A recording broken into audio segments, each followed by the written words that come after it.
It's amazing what the wind can do. And when you look at something like that, you realise the power of the atmosphere. It's constantly at work, constantly shaping the land.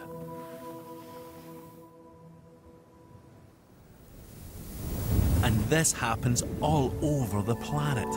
The winds shape the Earth's surface on a massive scale.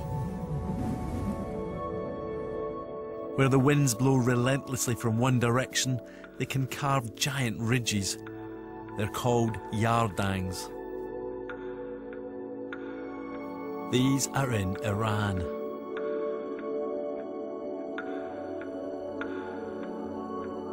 While these are in northwest China. But this scouring doesn't just shape the land. It's only the first stage of a process that transports many vital ingredients needed for life all around the planet.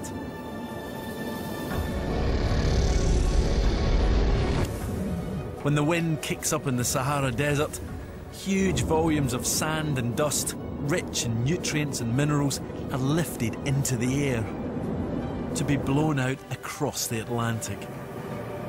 Here, much of it falls into the sea, where the minerals fertilise the ocean. But some is carried on the wind all the way across the Atlantic to the Amazon rainforest of South America. In fact, a staggering 40 million tons of dust is transported from the Sahara to the Amazon every year.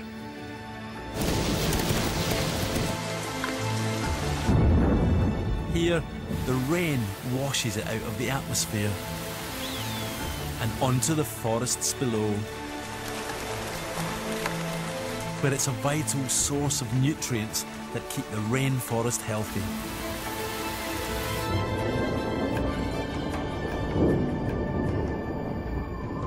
In this way, the constantly swirling atmosphere plays a critical role in the cycle of life on Earth.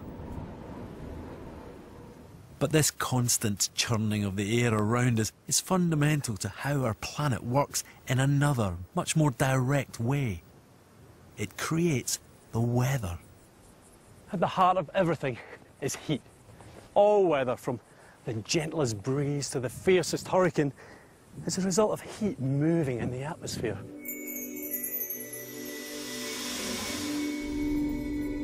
This is 3 months of weather packed into just a few seconds. The clouds are generated by heat evaporating moisture from the oceans and the land. The weather patterns that result are complex and unpredictable because of the way the atmosphere interacts with the land, the sea, and even the planet's ice. To see the clash of these forces at their most extreme, I'm heading to South America.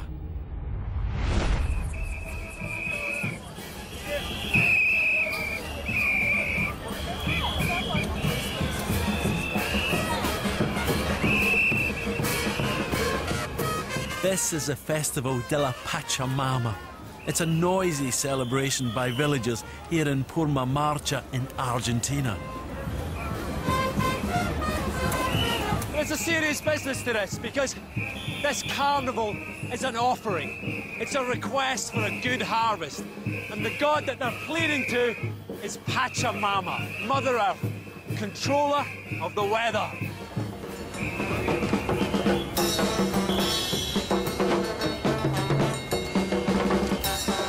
We spend a lot of time talking about the weather, but here they really get something to talk about, because in this part of Argentina, they've got some of the worst storms in the world.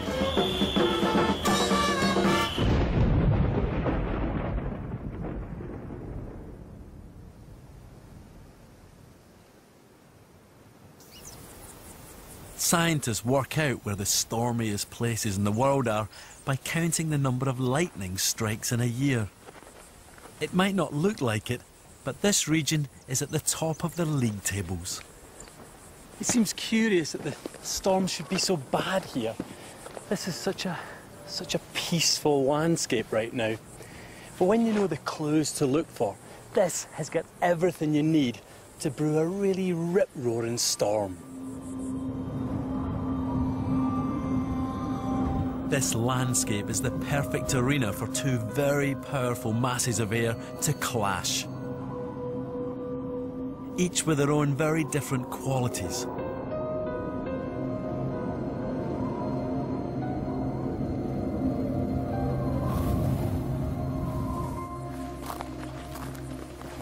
Here in Argentina, the warm, moist air is particularly warm and moist because it's been swept down from one of the stickiest places in the world.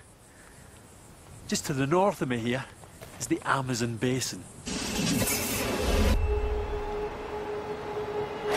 And the cold air is particularly cold because it's been channeled up from the South Pole down there. And this combination is a recipe for trouble. The extreme turmoil caused by the cold and warm air clashing is what drives a storm. But there's another feature of this landscape that makes storms particularly frequent and intense in this region.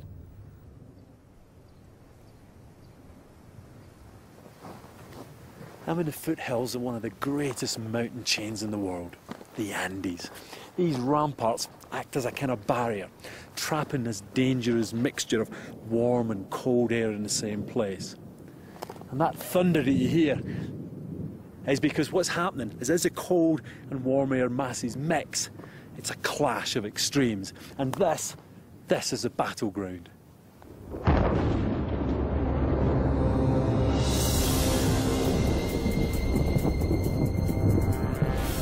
Storms are gathering in the mountains, so that's where I'm heading.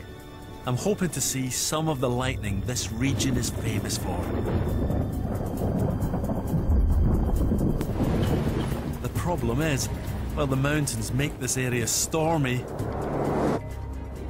they don't make it easy to catch up with a storm.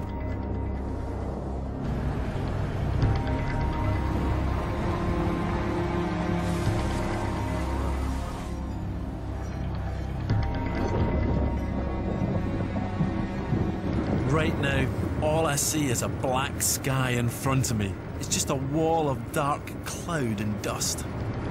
I mean, what we haven't seen is lightning, or I haven't seen any.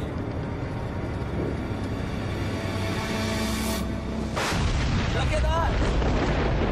I think I spoke too soon. It's quite beautiful, actually. The lightning is just the byproduct of the extreme air movements within the storm clouds. As the moist air rises, it cools and water particles freeze. Some become small ice crystals, others larger, slushy ice. These two different types of ice collide and become electrically charged. An electric field builds up until it becomes so strong it reaches for the earth below.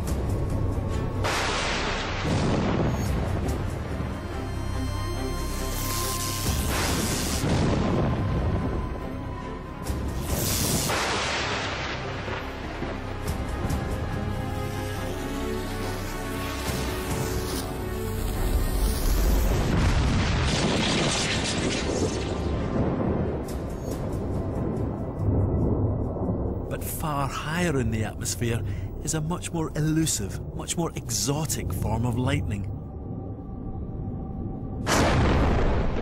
They're called sprites.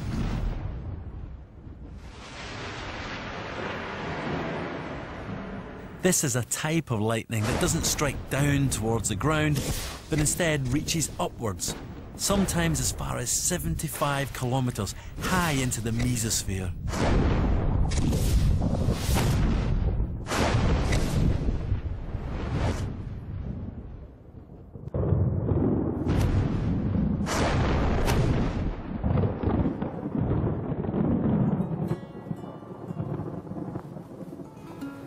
This part of Argentina is a place where storms are particularly intense, but around the globe, the atmosphere is constantly in turmoil. It's constantly churning with the clashes of cold and warm air masses.